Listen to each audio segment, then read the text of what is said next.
Come and get started on a new mission, a new direction, a new intention. Welcome to 5.8G Alive at Connections 50 Plus. I am Terri and Joseph Brathwaite. And I am Jennifer Gibbons Joseph, catering to all your prospects in the third act of life. Economic well-being, social gratification, personal fulfillment. Join us on Wednesday at 6 p.m. on Connections 50 Plus Facebook page, YouTube channel, and on Gael the Caribbean. Good afternoon, friends. How are you all?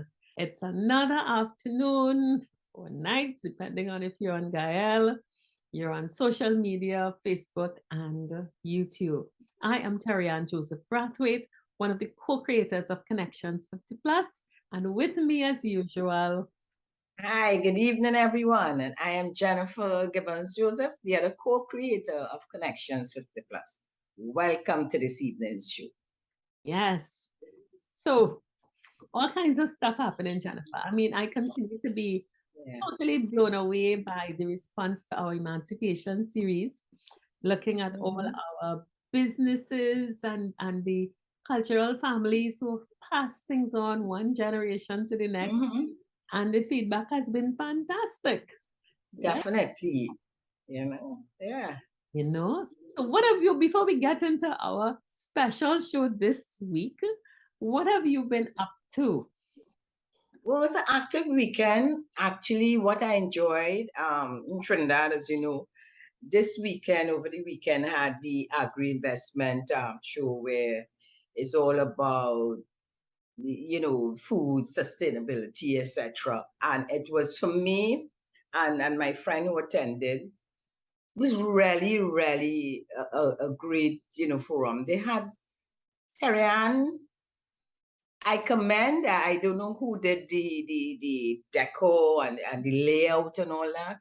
From the time you enter right through. So, and from the comments I have been seeing, Land of Carnival, it was actually who did it. We in the Land of Carnival. Trini did it. Yeah.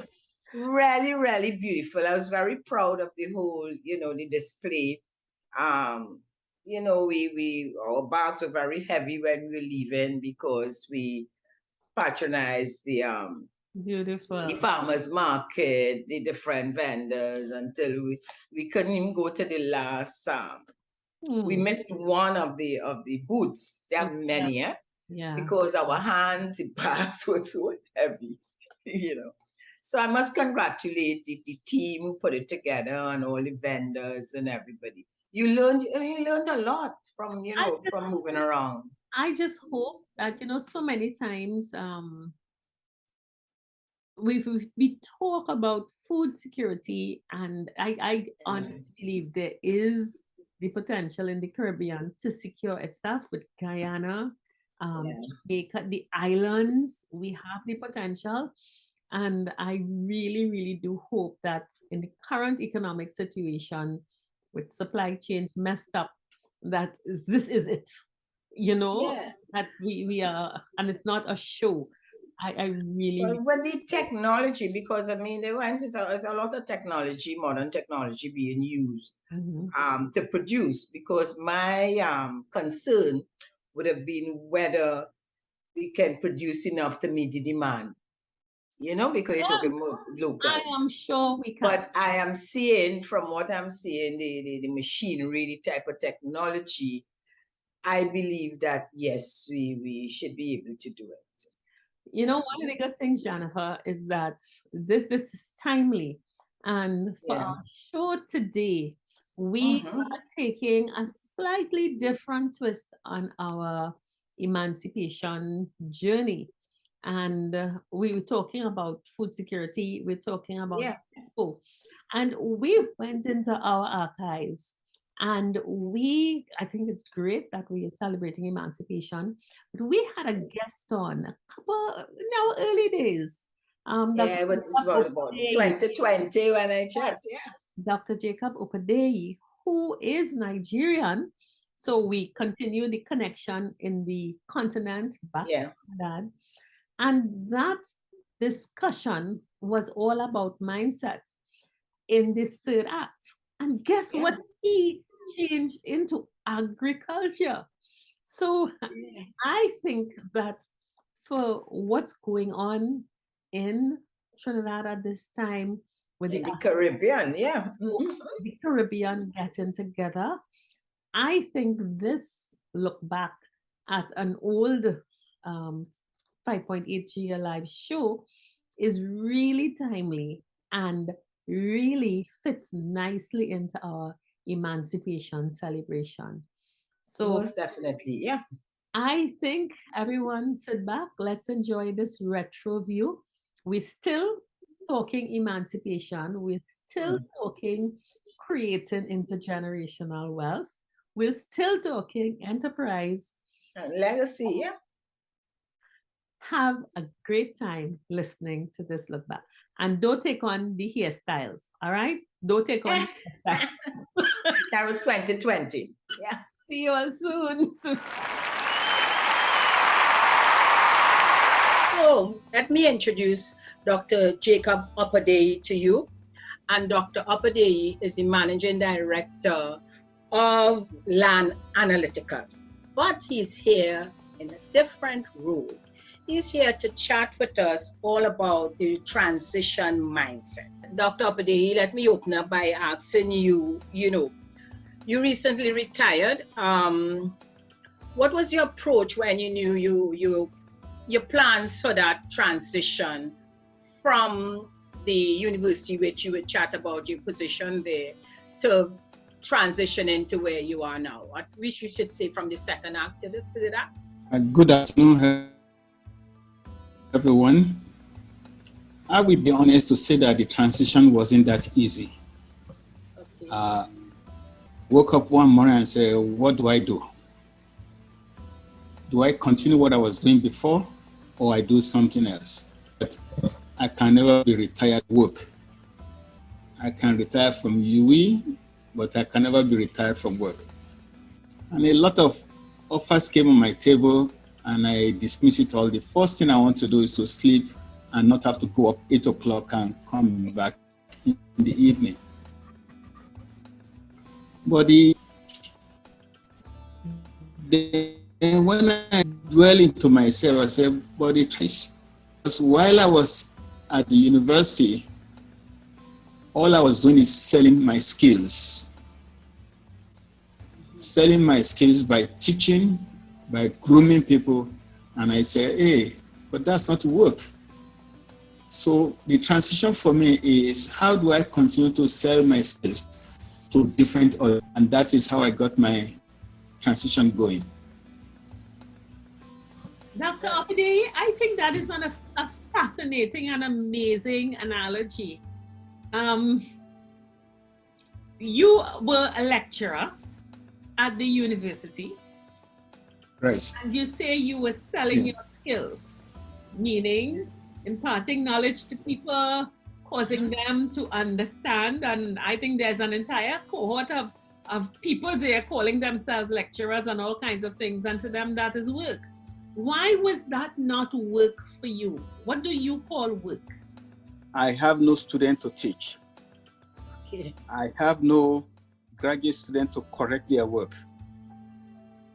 But I was so glad that I don't have to do that. So I told myself, I'm not going to do anything. I just want to sit down, wear my short pants, and have a good time. Then I realized that, hey, I have skills to sell. All along, I was selling skills. I wasn't working. I was still selling what I know. So I decided, okay, why don't you continue to sell your skills? And by way of background, I will tell you, when I first came to UE and I have to teach students for one semester, and I have to wait for the next year to teach them again, I become frustrated. So I packaged my courses and went into the industry and started teaching people in the industry. And I started getting my kicks out of that. But the key element to it is that I never see work as something that is hard, because to me, work, when they ask me to fill form and say, what is your hobby? I say, work. They say, what do you do after work? I say, work. Okay, if there's no work, what do you do? I say, work. When you go on holidays, it's work. Because to me, work is simply managing my skills, selling my skills. And I enjoy just doing that. So I make sure that I rebrand myself every year. I learn some new skills. I go for workshops. I go for training so that I can be on top of my game. So when I retire, I tell myself, will I just pack up all of this and ignore it? And somebody say, you can't do that. And I decided, okay, I'm retired from UE, but I'm not retired from work. And Dr. Opadeyi, what are those skills? Is it that you are creating new skills that you will sell, or are you finding different people to sell a bundle of skills that you already have? I will tell you what I'm very well known for. Yeah. In the Caribbean, I don't have a degree in it. So I'm always retraining myself, go and find out something new, go and find out what is the problem in this country, what is the problem here, and I go and learn how to solve the problem. Mm-hmm. So solving problems has been my passion, to say, okay, this is a challenge, stay on that challenge and see what you can do. One of my inventions is a telemetric flood system, that if it's going to flood in Dego Martins, for example, you get a phone call on your smartphone saying it's going to flood. Yeah. That wasn't my skill, but I went to Japan, learned how to do it, and the rest is history. But constantly recharging my skill level, challenging myself to how can you make this world a better place in the little knowledge that I have, become the passion. That is your passion and your skill. Yes. Mm-hmm. So your skill is learning. Learning and sharing the knowledge. Okay. All right. So go ahead, Jan.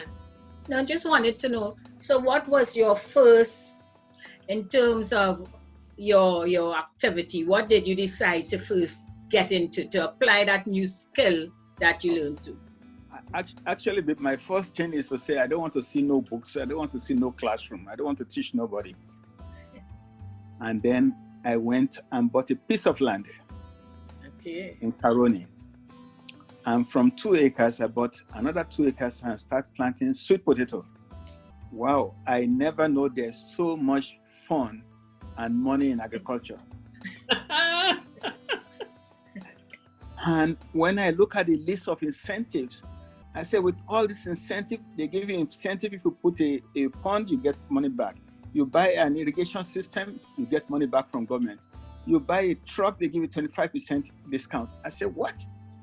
And the gentleman who introduced you to me said, don't mind farmers, you just stay poor, and have money in your pocket, but look poor. So you did that? So for my first crop of sweet potato, after 4 months, I got liquid cash that I don't have to pay VAT on it. I don't have to pay no tax on it, because in agriculture, you don't buy in credit card. You pay cash up front. You don't buy and say, I pay you tomorrow. No, they come to your farm, you sell your sweet potato, you get your cash, you go to the bank. Show them your farmer's registration card, and the money goes into your account. So that became my excitement. And I will tell you that I am so glad that I ventured into agriculture. I'm still looking to expand my farm. If I can get up to 10 acres of land, I will do that. And really, government should bring people who have management skills, who can use those land that have been left fallow, to put it into agriculture. Right now, I am now planting plantain, and I have 350 stand of plantain on my farm. Dr. Opadeyi, we're talking about the transition mindset. Mm-hmm. And one of the largest problems facing our economies, the Caribbean economies, and it's not a current problem, it's been a problem, I think, since the 70s coming forward, is our very, very high food import bill. And for every single year, there has been an issue of incentives for agriculture.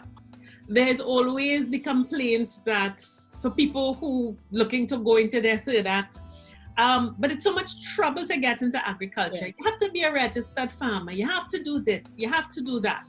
You are not Trinidadian. And Yes. it seemed as though this was not a problem for you to do. Okay. What I are think- we missing here? Okay. I told myself, if I've known about agriculture 10 years ago, maybe I will have left UWI longer. But let me tell you what got me into agriculture is the fact that I don't have to wake up 7 o'clock in the morning and come back 5 or 6. So, but it's very easy to get into agriculture. My first step is to check in the newspaper and see land for sale. If you see the newspaper today, there's always agricultural land for sale. Mm-hmm. I bought a piece for 200,000, Mm-hmm. and there are people in my area who will farm the land for you. So Yeah, I got a okay. farm manager. I say, give us the land, pay for our labor, we farm it for you. They know everything about sweet potato. Here you go. And that's As a soon as- common business model. That is a very regular business model Very in regular. agriculture. Yeah. You get They someone to work your land for you. Yes. They move from one land to the next, and all of us farming in that area, they work for us. Mhm. Now, so I bought the land, and then once you have a deed for the land, you can then go and register to become a registered farmer. And by the way, I was glad to be a registered farmer because during the COVID lockdown, I can drive about because farmers can go to their farm. That was your perks. So I want to encourage those who are in their third wave, hey, spend some time in agriculture is very rewarding. I never knew that sweet potato have flowers. Yes. If you see the excitement in my face when I saw the flower, and I take the picture of my sweet potato every week to see how they are going. And let me tell you, that really calmed me down. It reduced my stress to see something that grows. And then when Yes. when it's time to harvest and you see the buyers competing for your products, that makes it exciting. Then when my fellow farmers say, hey, have you gone to apply for incentive? I said, there's incentive. He said, yeah.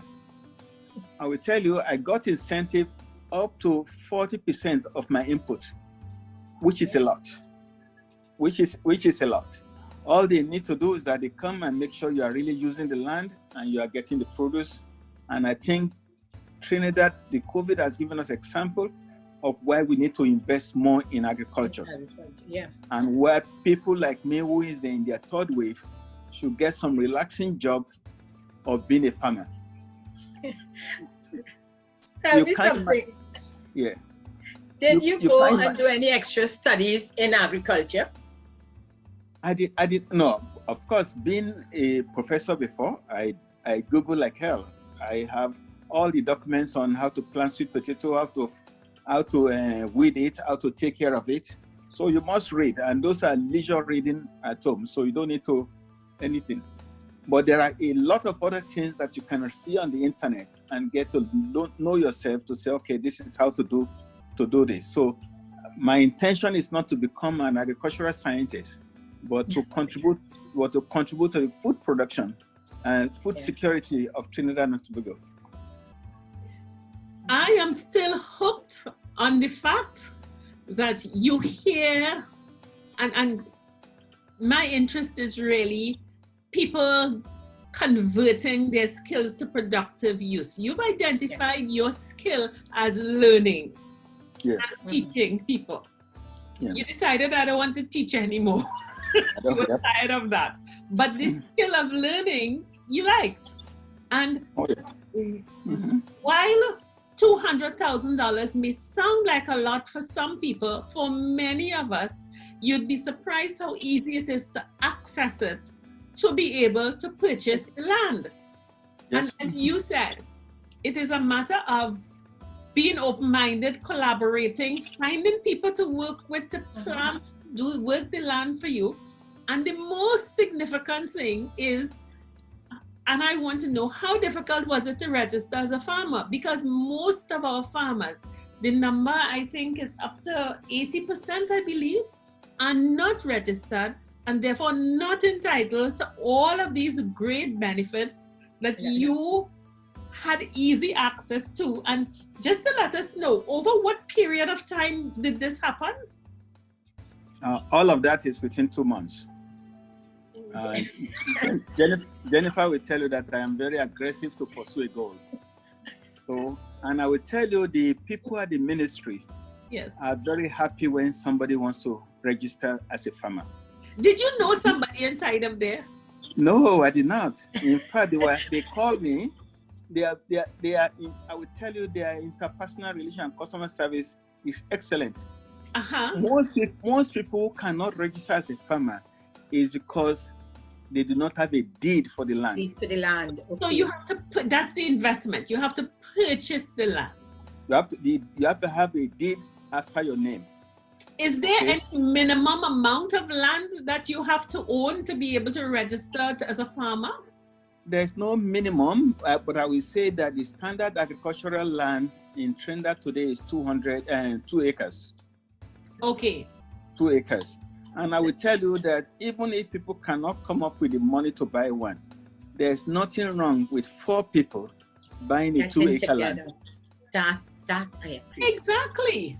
And in 4 months, did your first crop cover the investment? My first crop covered the cost of the land.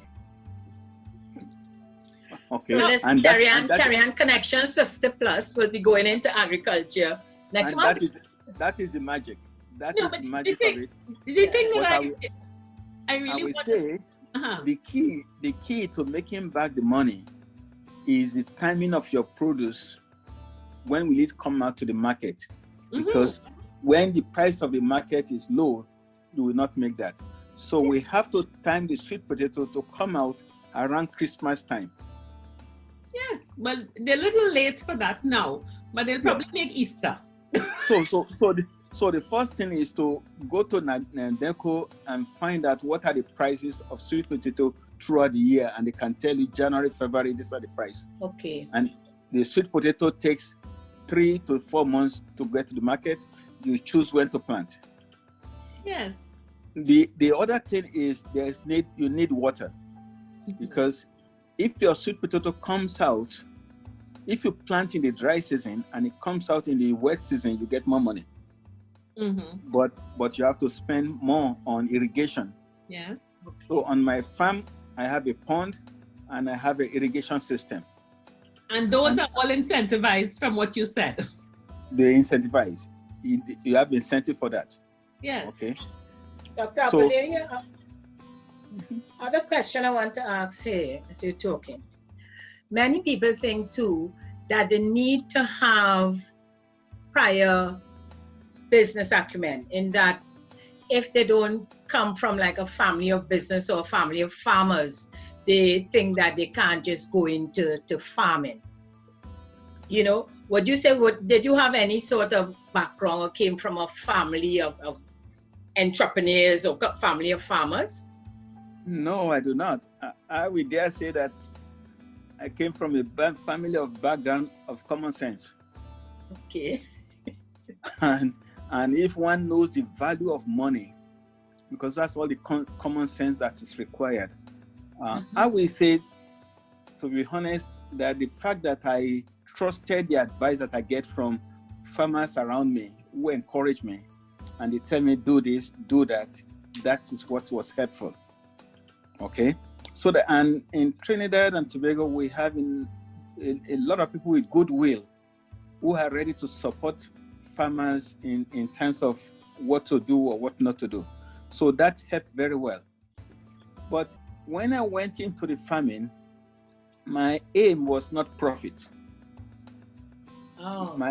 My aim was to say, let me put the land into productive use instead of having it like all these bushes. So when you look at all the bushes we have around, we can put it into productive use by planting fruit trees. Yeah. Even though if you don't sell the fruit trees, let the birds and the animals enjoy the fruits. Yeah. So the first thing is that I want to own a land and I want to put the land into productive use. And then the debate comes on what should you plant, what should you not plant. I went for sweet potato because it's difficult to steal sweet potato. You have to dig the ground. so you really moved with common sense. Yeah. So and all of this come with having dialogue. The people on the land, it took them 2 months to know that I was a professor before. They say, "You a professor?" I say, "Yeah, I happen to be one." Because the first thing I want to do is to come down to their level, chat with them, and get all the information, and also to treat them with the respect that they needed. Yeah. These are people that they work for the day. So if they want to work, you have to make sure by 4 o'clock their money is ready. And that's a simple respect that they needed from you. Mm-hmm. So I don't think the concept of family background is an issue, but if we all know the value of money and what money can do, not in terms of riches, because once we have the money, it can take us to where we want to go. Mm-hmm. And by the way, when I went into this, and I told you profit is not my issue, my issue become my granddaughters. What would they inherit? Let me keep that agricultural land. In fact, when we were planting, I took my granddaughter to go and see. And she was excited, and we took pictures. When we were harvesting, I showed it to her and said, "Daddy, Grandpa, when are we going to the farm?" So I think that is very exciting to me, that we get the young generation to be involved in the process. Mm-hmm. In the transition transition planning, you're thinking about leaving a legacy. Leave a legacy. Yeah. Leave a legacy. Mm-hmm. No, when my children look at the concept of, "Hey, Dad, we're going to get 4 acres of land. When I'm gone, I say, you can have it now." And that and that improves their own self-esteem that they have land. And as you realize, I'm from Africa, land is very important to us. Living land for the children is much more important than leaving money for them in the bank. Yeah. Okay. Mm-hmm. Yes.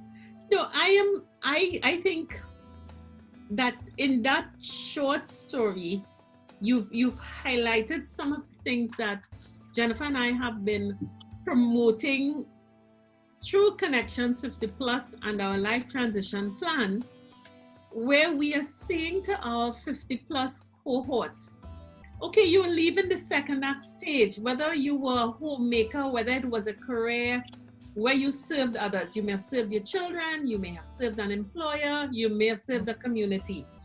You've got some good years ahead of you now, free from work, employment, or childcare. What do? You have skills. And we have said through our program, the Essentials Toolkit, which is what we're using to get you started. And you've covered all the points. Know yourself. You understand what you value. You understand, you value common sense. You value respecting others. You know you love to learn. Okay. You appreciate the connection with the land. And then we have added onto that packet something that we thought was so critical: understanding of money and how money works for you. Because there's a difference between making money, because you can make a lot of money and it will just pass through you. And what you do with money in terms of building your legacy and so on. You know? And it seems as though you would have done our Essentials Toolkit. We just have to get it wellness. We have to give you the wellness assessment to make sure that you are healthy. And what came out also, Terri, is having that intention at the start. Yeah. You know, what is your intention? And his intention was, Dr. Opadeyi's intention was not going to make money. Yes. You know, but going to help with food production to make it better for people outside there. So that is also important in terms of your head. What is your intention? Dr. Opadeyi, can I ask you? I will ask you another question. And again, we've gone off of our track, but we'll come back on it soon enough. And oftentimes you need an external perspective to really help people see their way. As a business consultant, I understand that. The outside in view, that you can come in and speak to someone objectively about what they're doing. You came, what is your native home?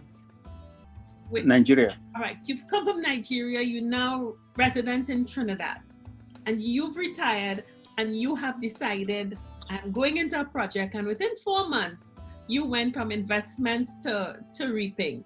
Yeah. Yes, you may have had resources, but that's not an insurmountable obstacle, because people can pool. When you, and I know you would have mixed with Trinidadians and so on, they talk bad manners.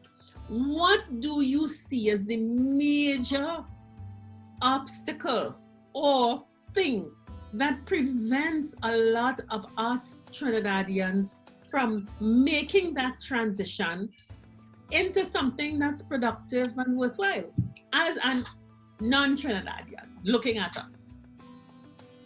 I think there is lack of self-motivation, and I put it in another way. There is that fear of failure that bothers a lot of people. They don't want to fail. They think that when you go to business, you will fail. That's the only thing in their head. Yes. They don't know that going to business is a laboratory for learning. You have to learn what your inputs are, what your outputs are. I have a very good book. I have a book of my farm. When this was planted, what was planted, what fertilizer was used, what amount of rainfall fell in that month, and what is the yield. And that book is being sold by one of the fertilizer company. When you keep that chart, you can see what is going on and what is not going on. So if something doesn't work and you find out it's not working, you make it work next time. I think the best entrepreneur are people in their third phase, because you have your pension, and you're most likely you have finished your mortgage. Yes. So it is opportunity now to dab into something else that you don't even care if it fails, but you don't go there to fail, you go there to pass, but you want to see how it is going. I will tell you my biggest problem after I started the farm is that my consultancy business started growing. And I have to be doing consultancy. Okay? And I can't say no to that, because you are the one who told the company or the country you need to do this. And after 6 months, they got the money, they say, come and do it for us. You can't say no. You have to go and do it. So, but what I've done over the years is that I have learned the skill of delegating. Yes. All my graduate students still work with me till today. If we have a project, you do this, you do that, you do this. So I think we should overcome that fear of failure. Yeah.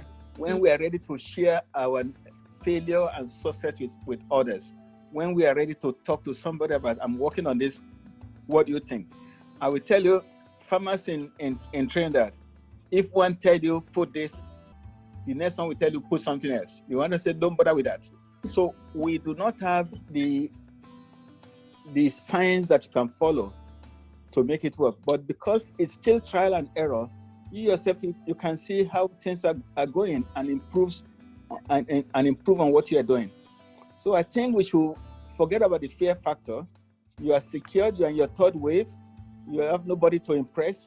Just go and do your do. I so agree with that. And I want to drive further, because I want to make sure that our listeners understand. And I think it's wonderful that we have a guest as you do with the insight, and you can reflect and look at people. This fear of failure, let's break that down a little bit, because I think as Jennifer and I promote the toolkit, people are interested, and it's almost as though they're afraid to come forward. It's almost as though they're afraid. What is underlying this fear of failure, and how do they just shake it. Okay, I will tell you, when I got my pension, the fear will grip anybody that, hey, I have to make sure that this money don't just finish like that. Yeah. Of course, the best investment is land. Mm-hmm. You always have your land, whether you plant it or you don't plant it, you always have your land. And if luck is on your side, it's going to appreciate from time to time. Anytime you need to dispose it, you can go and get back your money. So it's better you invest in land than to put the money in the bank and getting 1% or 2% or whatever it is. Mm-hmm. Okay? So an investment in land takes away the fear of failure, so to speak. But the other part of it is that my responsibility to my family to make sure that they do not start from scratch the way I started from the scratch. Yeah. And according to one of your guests in the YouTube video, at this stage of your third wave, your consultancy rate is like 3 times what it used to be, because you have a body of knowledge that everybody wanted. So I tell myself, I cannot stop doing consultancy, even though I may not need the money for myself. But how will it look if my granddaughter can get 50% down payment for mortgage? Yes. When you look at our people in general, the major downfall that they have is mortgages. Yes. When a young graduate, 25-year-old, take a mortgage for car, take a mortgage for a house, Yes. that person can never be rich, because by the time they finish paying the money, the car needs to change. Before. The small house needs to get bigger. Yeah. So that I will ask my colleague in the third phase, what can we do to cushion the start of life for our children or our grandchildren? Mm-hmm. How can we invest in them so that they don't have to go and take 90%? When I see some company offering 100% mortgage, I say, boy, this person will never get out of it for the rest of their life. Mm-hmm. But and they think that's easy. They think, and that's not appreciated money, because you figure, I don't have to pay a down payment.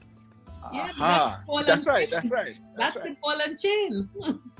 But I will say, behind what I have done, the culture of the children and the grandchildren respecting their family, their parents, is key. So my family, they know that, okay, that is dad. Dad said this, because if that gives you 10,000 to invest, that is going to ask what you did with it. Yeah. If I send you to the university to go and study and I pay, I have to get your report card every semester. You can't tell me that's not my business. Mm-hmm. So that bond of responsibility, accountability must continue within the family. And that is an important element of life. That fear of failure, in my experience dealing with clients, 50 plus, who have recently retired and get that pension money, they seem to be fearful to let go, to do anything with it. Yes. In their heads, like all they want to do is put it in some safe space, mm-hmm. and stretch it forever. And that brings that anxiety later on, because it can't stretch that long. So mm-hmm. within the first 5 years or so, and they see it dwindling and not growing, they start to panic, and more fear comes on because they don't want again to invest. So from what you are saying, for our listeners out there, you really at that stage, you have to have that open mind, mm-hmm. And think that, listen, you have to have that faith that money, the only way that money could grow is if you utilize it for some, in some sort of investment. Your suggestion is land, which I totally agree with. Right. But your culture coming from Nigeria, and you said it before, acquisition of land, leaving a legacy is key. Yes, right? You have that as your priority when you start your planning. Right. I think from what you have said, the culture, some of the cultures, I have to say it so, because Trinidad have so many different cultures. Our culture, I think we have to start changing that mindset and speaking to the younger ones and letting them appreciate the money and that long-term investment. And sometimes it's not just for us, Yes. but it's to pass on to the children and the grandchildren. That's right. The other point you brought out also, which we speak about, but I'm happy that, you just brought it out, is that responsibility of the younger ones to the elders, that respect for the elders. Yes. And appreciate that when, as a parent, that you do something for them, whether it's to send to university or invest in some property or something for them, that they should appreciate and understand why. And it's really saving them from poverty down the road. So those points, I'm glad you brought it in and emphasized, I just re-emphasized what you said, hoping to drive that point home to the listeners. And especially we are dealing with, as you say, the transition mindset, and we are dealing with the 50 plus. Yes. I think one of the things, and I fully endorse that, but unfortunately, we over 50, and some of us over 60, and the bad habits are there, and the children are estranged and gone, and you can't bend a tree that is up and running. Now, if you have the opportunity and the relationship with your children to bring them into the fold and cause them to look at things differently, that is great. But if unfortunately that is not your case, I heard another wonderful gem from you, Dr. Opadeyi, and it is the issue of collaboration. Yes. Because it definitely, Terri, less difficult. Try and get the children because they are who they are, they're adults. You brought them up to do a certain thing and live a certain way. You have to lie on the bed that you've made. But now that we are in the third act stage and we have our body of knowledge, our experience, we have the time, we have the resources, we can get together with a few like-minded people. That's right. Keep the children out of the question. And I mean, that is the preferred. Please, everybody don't start commenting and Terri is saying, damn the children. I'm not saying so, and I will never do that to my children. Yeah. But if by chance you've not come up with that family culture, it is not lost, because you just need to collaborate. And throughout everything that you've said, being curious, and it's not a matter of learning. We spend hours on this, going through YouTube and Facebook and stuff. Google how to plant something. Google how to take care of sweet potatoes or anything that you like. That's right. Find a friend or some other interested person. And Jen and I have a story of a client who had an idea to get into agriculture, and we told her just focus on it, and somebody walked into her office and is now her business partner. Yes. So if we can bring the children along, there is find another person and go start your venture. You could still leave a little legacy for them. And by your example, they may change their mind rather than dragging them by the ears to go and dig sweet potato. I will tell you though that when we say children, if your children cannot pick up a niece or a nephew, pick up somebody else. Because when I was at university planning for my retirement, I said I have a PhD. I have to make sure that I get others to have a PhD.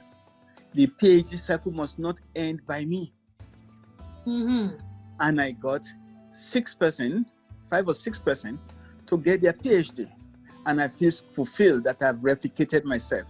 Excellent. So that it doesn't have to be your children it could be a nephew, it could be somebody in the church, somebody you met in the mosque, somebody that is willing to walk along, and you are so happy that look at this little man, look at what he has learned from me. So, and it could be a friend, as you rightly said, it could be another friend to say, hey, let's do this. Because one thing I realized very lately is that God put us in this world to work, from Adam's days when he caused us. Okay. Then government invest in our education so that we can work. You can imagine if we refuse to work, no more taxes for government, Mm-hmm. So, and therefore, when we are here to work, is the work working for you or it's not working for you? And I tell people, if you cannot work for yourself, then you're in trouble. Yeah. So even when you are a public servant, make sure you are doing the work as if it is your business. Yeah. So that when you get into the third wave, it becomes easy for you because you just have the passion of working. You have the passion for excellence. You have the passion to do things properly. You have the passion to keep your books neat at all times. So I think we can extend it, not necessarily biological children, to the children that are close to us. Absolutely. That brings the whole issue of intergenerational wealth and legacy. It doesn't have to be a bloodline intergenerational. That's right. The youth, your community. Yes, Jen. That's right. So, Dr. Opadeyi, the other issue I find people have, they tell you, and we're dealing with the 50 plus, they always use age as an excuse. Many of them use age. They find, okay, I retire already. Where am I going with business? Or I'm retired already at this age, at this stage in my life. I am not going back out there to work. That this is the type of responses you may get when you suggest, listen, look at what you can do out there. Different types, Terri and do that all the time when she deals with entrepreneurship. What what's your take on that in terms of with age, using age as that barrier? An excuse. When we go to the concept of work, the issue of age comes, I'm not going there to work, because all these years you think you are working for somebody. You don't know you are working for yourself. Yeah. And when you look at the concept of work, we work 8 hours to take care of 16 hours out of the 24. Without that 8, your 16 hours is useless. If you don't monetize that 8 hours, you cannot enjoy the rest of the 16 hours that is left. Okay, so that when we look at the concept of work, it's about production, it's about increasing assets, so that when you go out, you are not going to work for nobody, you are going to work for yourself. You are working for a purpose. The purpose is either you want to increase the family asset, or you want to impact knowledge. You want to go and teach and you don't even want nobody to pay you. You want to be able to say, oh, I have 60 master students. You know how exciting that is? That is worth more than money in the pocket. I have 350 plantain. That number makes me feel good. So you must find your joy. You must find joy in what you are doing, and you won't feel bothered at all. You won't feel bored to say, I'm too old to do that. You can't be too old to be happy. Correct. I will use that one, seriously. Can't be too old to be happy. You can't be too old to be happy. It is, and the thing about it, we demonize the word work because we have work as this work. Work is the means by which we create things that we want, need, and enjoy. And as you say, who am I working for? That's where work becomes a drudgery. That's right. I'm working for myself and I'm not rewarded. So this thing about the mindset and really what we have to do, because we spent so many years of a career without recognizing that our efforts can be put to our own benefit. That Jennifer, they really need to do the assessments and get their minds Well, you know, all the areas Dr. Opadeyi covered. And, you know, Dr. Opadeyi, I do the financial aspect of it, financial coaching. Terri and does the entrepreneurship. And we also, with the toolkit, as you may know, we have a psychometric assessment, etc. And all the areas you covered, and wellness. Step by step, it's covered there. You know, so definitely in terms of that transition mindset, you know, Terri, and it's really great that, I mean, and that came from our experience also, experience being ourselves. We have transitioned, we have come together and joined, you know, together, combine our skills, etc., to create this business. And we really don't see it as work. So I could relate to what you're saying. We have fun, as I said, this week. We have a project we're working on, but when we chat, it's nothing like work. I don't feel like I'm under any pressure. You know, I'm happy to do what I'm doing. That's right. You know, I'm not too old to be happy. I was joking, and Dr. Opadeyi, as you talk about, you ventured into agriculture, and you have no background in agriculture. Yep. And I'll give the story of Jennifer and myself. People look at us and they say, what are those two doing? And Jennifer, let's show off a group on Twitter the other day, Behind Women 50 Plus. Yes. Congratulations to us as the face of 50 plus. Oh, nice. I want to give the example that you've said, this issue of collaboration, this issue of continual learning, this issue of you don't chase money as an end, but you go with purpose and money will come. If at 50 plus, you are dead broke, you have no money and you have no assets, you're in a different category, you're in an unfortunate place, you have to start small and build up. But we could identify with you, even with Connections 50 plus, just this thing, this Zoom thing, just being here, conquering the technology. Right now, Jennifer is developing into one of the best graphic artists we know. I am having an adventure in my life. I'm doing a course in editing. Post-production video editing. Beautiful, beautiful. Someone told me the program I'm doing, it's a free one. It's one of the most complex ones. So when you see the editing features, all the graphics are designed by Jennifer. And I do the post-editing. And it is how you continue to get energy. That's right. Continue to learn. Yeah. And where did we learn it all? YouTube. That's right. That's right. I was sitting. We Jennifer spoke of a project we're doing, and in the meetings, I like to record my meetings, and I realized I have about 3 or 4 hours of stuff, and I'm saying, Terri, what madness is this? So I Google, how do I convert audio to text? Because if it's a digital form, it's easy for me to do a report.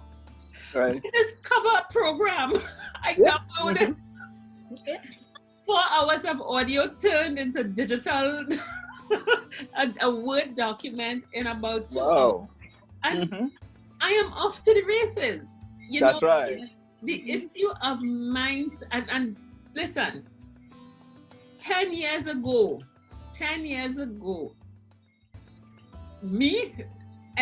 what I am doing now, there was no foundation, no connection, nothing, no anything. But the point is correct. We have both maintained an open mind, maintained enthusiasm to learn. To learning. Absolutely cherish our relevance, and I mean relevance. I do not want to be a career person in the corporate world anymore, so I don't have to stay on the second act stage. Jennifer is the same. And I really do appreciate what you're saying, and we're hoping that our listeners understand the mindset. Whatever you set your mind to do, the world now allows you to learn it. That's right. So do it. Yeah. One other area you mentioned in terms of when Terri Ann asks, why and especially referring to us Trinbagonians moving forward. You mentioned, you think lack of self-motivation. I think you said that. Yeah. And Terri Ann just spoke, and you can hear in Terri Ann the passion in her voice. Yes. And I think that's self-motivation. We really have to become passionate about what we're doing. Yeah, you mentioned when you see the flowers and the potato, you got excited. You're taking photos, you know. And it's these are the things that will help with that being self-motivated. So people really have to start finding joy in things and in their head, you know, and don't feel that you can only find joy within a certain situation, or if you go to in what you did before, in what you and I want to say, Terri Ann, too, a lot of this is status quo. You know, they feel right. You have to be seen in certain circles doing certain activities. That's right. And look joyful. You know, so people to know that you are enjoying yourself. So, for instance, they wouldn't see you on a farm among sweet potatoes. It's not a way any man will enjoy himself in their thinking. And being a professor, so as a professor, they don't see you finding joy on the farm with potatoes. They might find joy in other situation where it's more prestigious. You know, so we really have to start with a change of mindset and being honest with ourselves about what really gives us joy. I think our third wave is opportunity to be creative, to go into our inner self and say, boy, what can I do? Yes. What can I do better? And to re-engineer yourself. And at this stage, it's not for money, it's not for profit, but for the art of doing. Yes. The art of doing something and being happy about it. Okay. And we are, and you are absolutely promoting what we do, because that is the essence of what Connections 50 Plus is. It literally delivers the key for you to open the door to that other side of you, where you can really do stuff without the worries of your status and how it will look and what will my appraisal be at the end of the year and stuff, and what bonus would your peers think? Yes, what people will think, and people think that they're just afraid of that unknown, but there's so much excitement. And the thing about this is that we have the keys to help you get there, and just come on board, deal with the toolkit, do the reset program, and you will go there. I think this is real fun. Yes, it is. Our own sweet potato. My sweet potato is called the Vinci Reserve 16. And it's post-production edited. That's my sweet potato.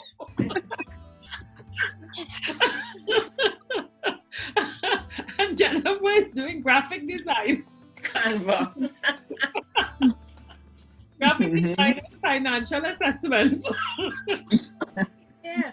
And you know, with that mindset, it really pushes you to bring out the best in you, huh? Yeah. That's right. You know, some skills and talent. Collaboration. Jennifer, let's not forget collaboration. Oh yes. Working with someone. You know, it brings out the best in you.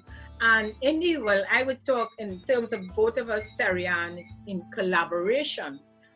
What it does to me, it also pushes you to deliver. That's right. You know, I don't want partnership with you doing this program. I don't want to disappoint. Yeah, that's right. You know, so you want to deliver, and it means it bringing out the best in me. That's you know, right. We discuss, and I feel okay. Terri Ann is doing that aspect, learning editing. She cannot do editing and look at the graphic also, and I say, why not? Neither of us have these skills. And but I you go and learn it so I don't spoil Jennifer's and in doing it, and we are very good critics, by the way. So she's just learning, but I would say, listen, I don't like how that looking. why not put in so-and-so? Or I will do my graphic and she's bold enough to say, no, add X, Y, and then see, you know. But what happens? I would go back and do it because I want to do it right. Beautiful. And I'm happy that I can still, you know, and you mentioned it, learn a new skill. Yeah. Yes. You know, and with people watching us doing this program, and many times they will ask, oh, you all happy, you have a great team and you have a team of this. And I say, we are our team. And we are not, and you mentioned it earlier, Dr. Opadeyi too, we are not afraid to make mistakes. That's right. We are not afraid of the failure. That's right. Because that is part of growth. That's right. That's part of growth. So even with someone may comment on something that they thought went wrong or whatever they felt that may be negative, we don't look at it, we laugh and say, you know what, we really have to learn to do so and so. You know? YouTube. Yeah. But it's all growth. And that is an aspect to remove that fear, fear and to push on. Anyway, Jennifer, this we have reached an hour. But I think this was a wonderful conversation, because it really is what it reflects what we're about and what we do. Yes. I love the idea of collaborating. You can't do it alone. You cannot. Understanding money. It's the thing that fuels you, and it ensures that there's a legacy left for generations to come. That's right. Constant learning, getting information is so important. And the whole issue of being respectful, not only respectful of your environment, your neighbors, people you work with, and work being the thing that you do to fuel your life. It's not working for someone. It's that's right. It's something you do for yourself and value to you. So I think we have to hire you to be the poster person, the spokesperson for our Toolget and our Reset program, because many people would know how to start. Thank you very much.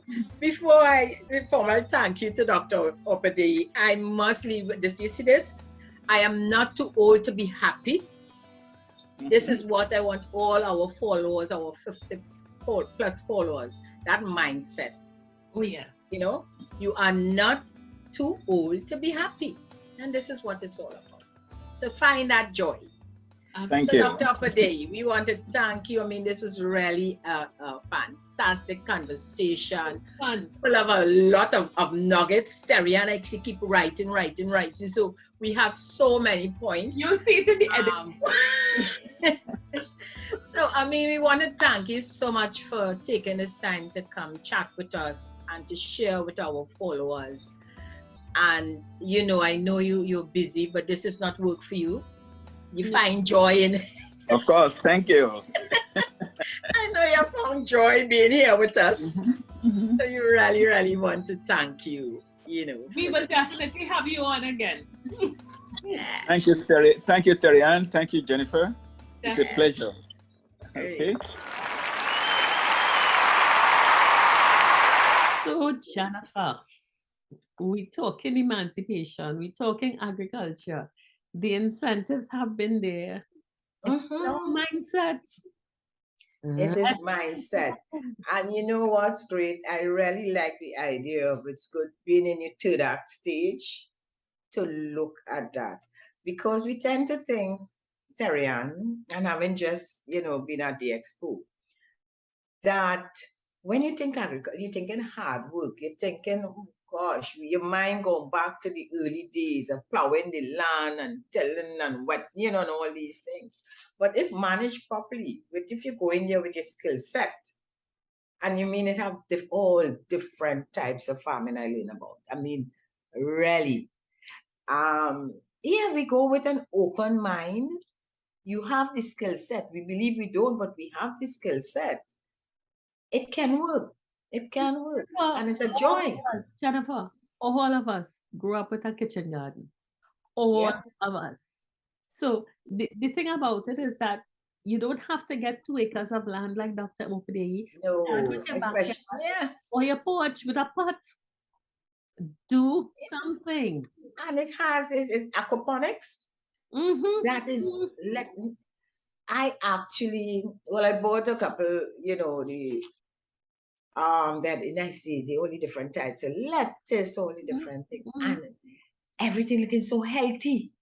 And when you see the rows that they using is the pipe with Yeah. the setup is tyrannic. The space, you don't need much Well, space. you You know just that's in don't my need much backyard. space. You know Yeah, that's in my backyard. I remember So you don't need much space.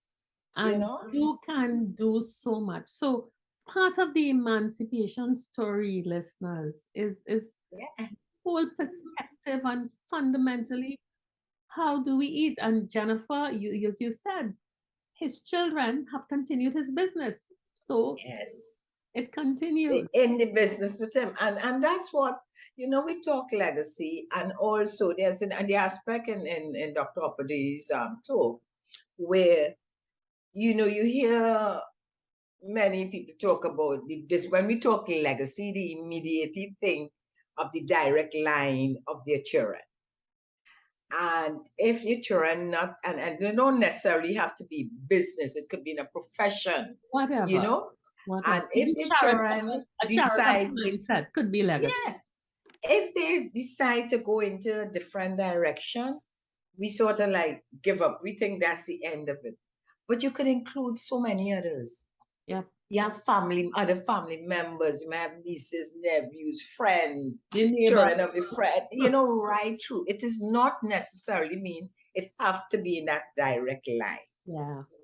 It's about passing on your skills, the talent, the wealth, if you want, is wealth, is building wealth to others. Yeah. To help them generate their wealth.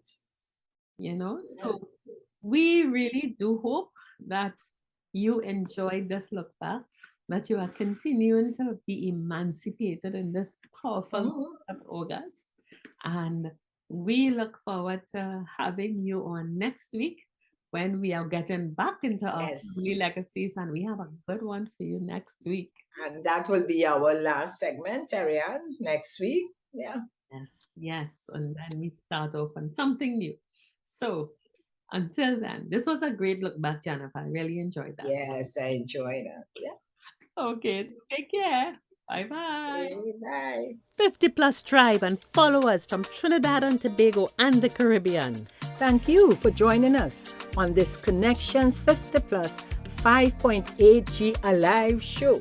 We hope you enjoyed the lively conversation and look forward to seeing you next week.